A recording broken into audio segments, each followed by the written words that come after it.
कई rippling effects पड़ेंगे अलग अलग सेक्टर्स पर। इंफ्रास्ट्रक्चर की हम बात करते हैं, हम रोजगार के मोर्चे की बात करते हैं, हम मानते हैं कि इससे जो युवा हैं उनके कई स्टार्टअप्स भी जुड़ सकते हैं।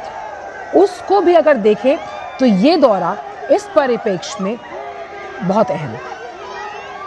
बिल्कुल, देखिए आपने सही कहा चल, क्योंकि आप देखें कि किस तरीके से जो यूथ है, आपने देखा कि कई तरह की योजनाएं आज भी बहुत सारे यूथ ऐसे थे, ऐसे हैं भी कि जिनके पास अभाव है एक तरीके से, जिनके पास धन नहीं है। आप देखते हैं कि कई तरह की योजनाएं प्रधानमंत्री ने शुरू की। बहुत सारे युवा ऐसे हैं जिनके पास आइडिया है, जो स्टार्टअप शुरू करना चाहते हैं, अपना कारोबार, अपना बिजनेस शुरू करना चाहते हैं। उनके पास बेहतर आइडिया है लेकिन बेहतर संसाधन नहीं है, तो उनको एक मंच प्रधानमंत्री ने दिया। तमाम तरह के जो लोन की सुविधा है वो उपलब्ध है। अब उनको किसी तरह की गारंटी देने की जरूरत नहीं है। आपने देखा कि जो महिला स्वयं सहायता समूह से जुड़ी हुई है, किस तरीके से उनकी भलाई के लिए काम किया जा रहा है। द्रोण दीदी किस तरीके से, आपने देखा कि एक तरीके से अपने पूरे परिवार के साथ साथ पूरे गांव की जो तस्वीर है वो बदल रही है। आपने देखा कि किस तरीके से किसानों की भलाई के लिए प्रधानमंत्री लगातार काम कर रहे हैं। आपने देखा कि जो बुजुर्ग लोग हैं उनकी बेहतरी के लिए, जो तीर्थ और पर्यटन के लिए जाना चाहते हैं, तीर्थ स्थलों पर जाना चाहते हैं, उनकी सुविधाओं को किस तरीके से जो ध्यान है वो रखा गया।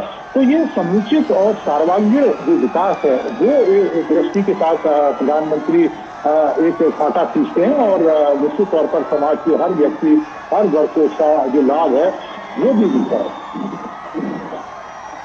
और इसीलिए हम लगातार देखते हैं इन रोड शोज़ की जब हम बात करते हैं जहां प्रधानमंत्री को प्यार करते हुए लोग हमें दिखते हैं, तो ये विश्वास उनका साफ तौर पर दृष्टव्य है। और ख़ास तौर पर अगर हम आज के इस दिन की बात करें जो कि श्री कृष्ण को समर्पित है, और ख़ास तौर पर जो युवा हैं, जो आने वाली पीढ़ी है, अगर वो संतों महंतों के उस योगदान को, उस बलिदान को भूल गई है, तो प्रधानमंत्री की हमेशा कोशिश रही है कि आज के युवा को आध्यात्म के तरफ मोड़ना और उसके साथ एक वैज्ञानिक सोच भी देना। देखिए बिल्कुल आपने सही कहा।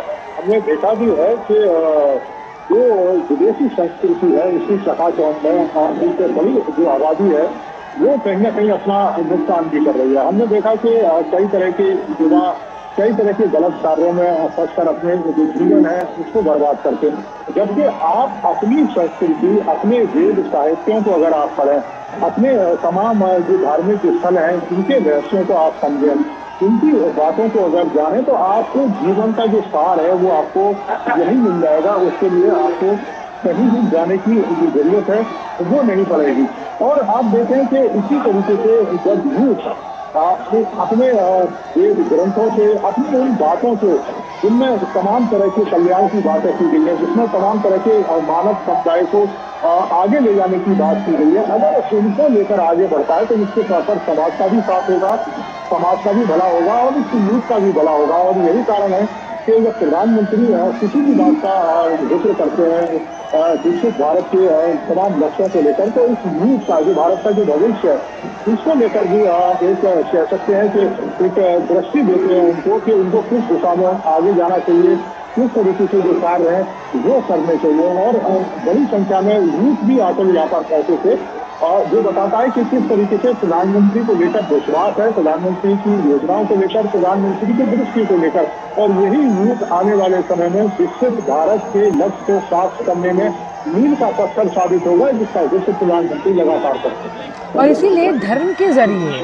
आध्यात्म के मार्ग पर चलकर, भक्ति के पथ को अपनाकर भी कैसे किसी देश का, किसी राज्य का विकास हो सकता है, इसे भली भांति दृष्टव्य किया है प्रधानमंत्री ने।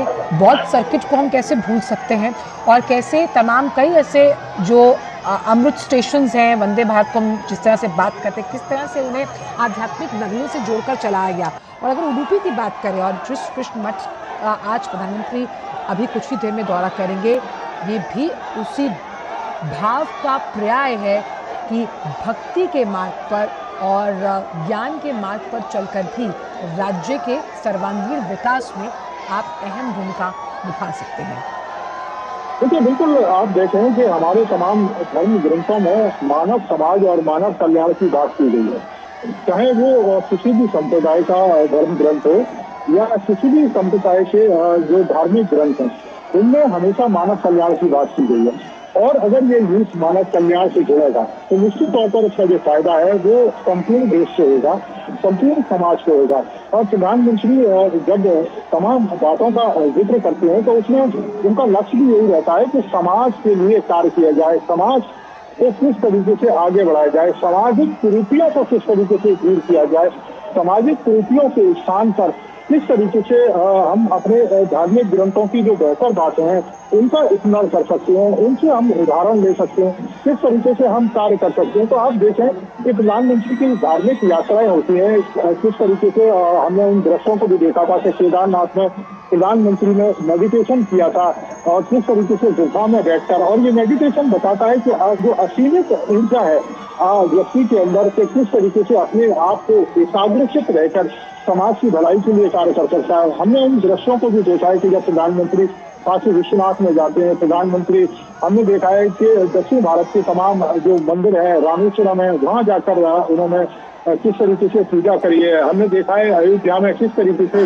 प्रधानमंत्री ने प्राण प्रतिष्ठा से लेकर जो ध्वज समारोह है, जो ध्वज वहां पर स्थापित किया, तो वो तमाम जो कार्य प्रधानमंत्री इस दृष्टि को ही ध्यान में रखकर करते हैं कि समाज के हर व्यक्ति का भला किया जा सके। हमारे धार्मिक ग्रंथों में जो बेहतर बातें हैं, समाज की भलाई के लिए जिन बातों का जिक्र किया जाए, उसका जो फायदा है वो समाज के हर व्यक्ति को मिले। और यही कारण है कि वो यूथ को इससे जोड़ने के लिए लगातार बात भी करते हैं, लगातार उनको प्रेरणा भी देते हैं, और उसका फायदा भी आजकल दिखाई देता है कि जब प्रधानमंत्री जाते हैं तो बड़ी संख्या में यूथ है वो भी विजिट करता है उन स्थानों का। और जब उन स्थानों पर विजिट करता है तो यूथ को एक दृष्टि भी मिलती है, एक तरीके से उसको ज्ञान भी मिलता है कि हमारे जो धर्म ग्रंथ हैं, जो हमारे धार्मिक स्थल हैं, वो किस तरीके से कार्य कर रहे हैं। और आप देखें कि मुझे नहीं लगता है कि किसी भी धर्म ग्रंथों में या धार्मिक स्थलों में इस तरह की पद्धति आपको दिखाई देगी। आप देखें कि तमाम हजारों लोगों को प्रतिदिन निःशुल्क भोजन उपलब्ध कराया जाता है। आप देखें कि हजारों लोगों के लिए निःशुल्क प्रतिदिन जो इलाज की सुविधा है वो मिलती है। हजारों लोगों के लिए कनेक्टिविटी की सुविधा है, एक जगह से दूसरे स्थान पर ले जाने के लिए तमाम तरह की जो बसें या दूसरे जो वाहन है वो उपलब्ध है। समाज की भलाई के लिए ये मंदिर मठ तमाम तरह के योगदान भी देते रहते हैं। तो ये बताता है कि ये हमारे जो सांस्कृतिक और धार्मिक केंद्र है वो किस तरीके से समाज की भलाई के लिए काम कर रहे हैं, किस तरीके से समाज के हर वर्ग को आगे ले जाने के लिए, हर वर्ग की सहायता के लिए काम कर रहे हैं। तो ये एक तरीके से यूथ को भी प्रेरणा देता है। और